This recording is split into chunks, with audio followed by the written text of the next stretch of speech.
Rolling. Oh wait, shit, I forgot it zooms in a little bit. Hold on, I'm just gonna zoom it out slightly. No! Okay.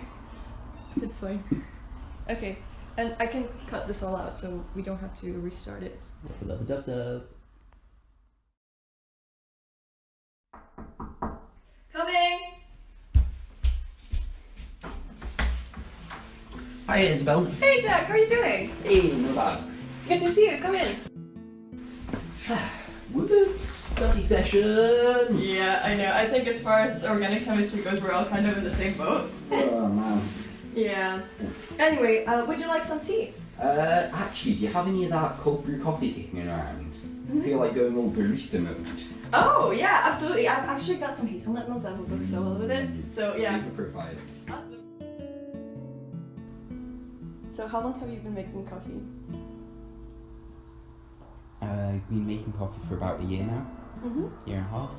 Oh, so you didn't, make coffee before, at all, or? Well, at home I did a bit, but it was only sort of when I went and got a job in it then. It's really good.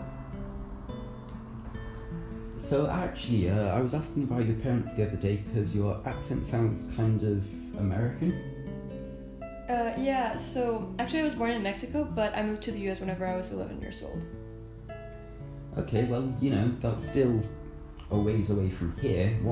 So, why are you studying in Scotland? That's actually kind of a funny story. When I was in high school, I went on an exchange with the Rotary Youth Exchange program, and I lived in France for a year. And I really liked Europe, and I was always kind of curious about the UK, so when I graduated high school, I applied to several different schools in the UK, and Glasgow offered me a scholarship. No, that's a bit of a bizarre thought, if you'd not gone on exchange, you probably wouldn't have ended up having this conversation today,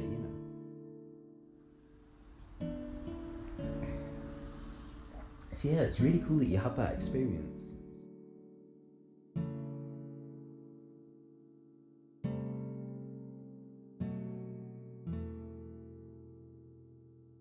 So, did you speak any of le français before your exchange? Oui, monsieur. En fait, actually, I had taken 3 years of French in high school prior to my exchange, but most of the people that I met there didn't know a word of French before they went on exchange, and obviously, they just knew whatever they picked up over the summer, but they still all left speaking fluently.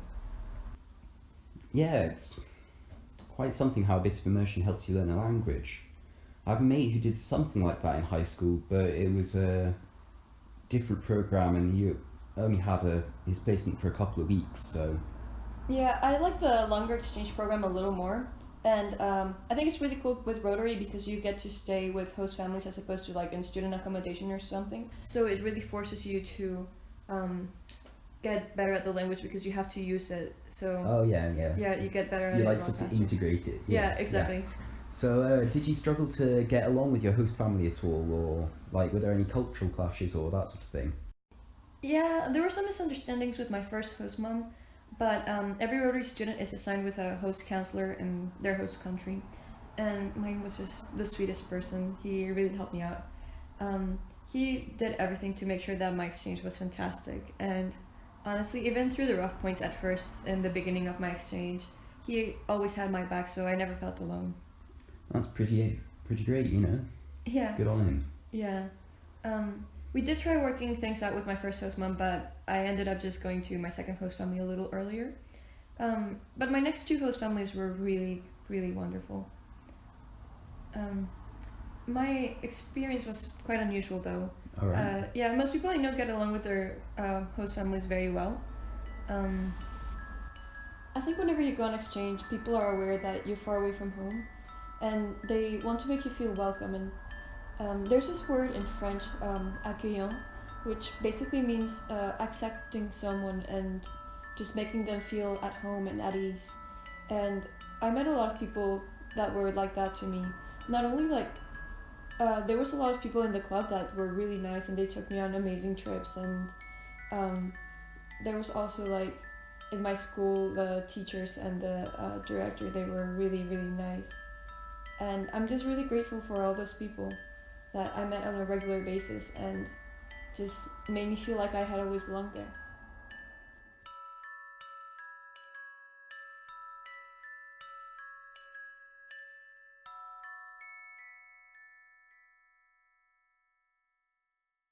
But the thing with Rotary is like it's a little different than other programs because the host families don't get paid to receive you, they're volunteers. So they tend to want to have you, and they're usually very open hearted people. So they really do make you feel welcome and loved. So you had more than one host family? Like, how does that work out? Yeah, with the Rotary Exchange program, you usually have about 3 different host families. It varies a little bit. It's pretty cool because I think it allows you to experience the culture more holistically because you get to experience it in a different light every time because every family is different.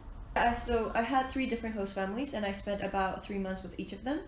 Yeah, that sounds maybe sort of slightly intimidating, scary, you know, moving in with people you don't know and having to live with them for a few months at a time. Like the first year of uni, you know? It's a big step. Honestly, I don't think it's that scary. I found it really exciting to be able to live with like kind of like a family just like my own but in a different country. And I created very deep ties with my host families. And I'm still in contact with all of them and my host counselor as well. And now that I'm living in Europe, I'm planning on visiting them later this year, hopefully. So it's great that you now have like sort of a communications network across the world. You know, you can just go and visit them. Yeah. Cheaper than hotels. So do you still talk to your host families and like keep in touch and that? Yeah, I've got my host families and my counselor on Facebook and WhatsApp, and I send them an email once in a while as well. But yeah, I really developed very deep ties with them, and I miss them a lot sometimes. So I think these are ties that will never be broken. Aww. Yeah, bunch of cuties. Oh my gosh. Anyway, we should probably get back to working on chemistry. Yeah, probably. I'll get my textbooks out.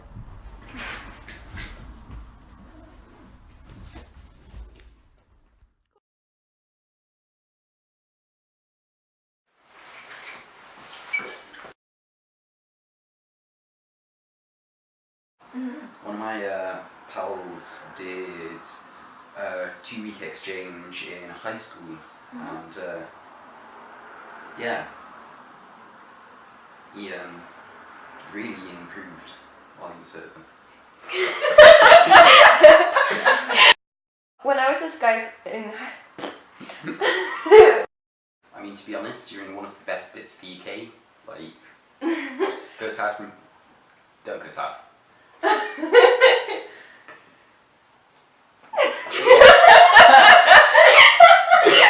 You're like, you know, you're studying in Scotland, at least you get cheap whiskey to put in your tea.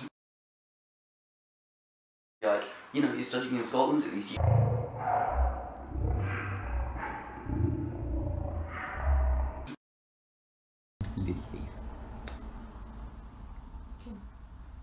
Just when you're ready. So... No, before. Oh no!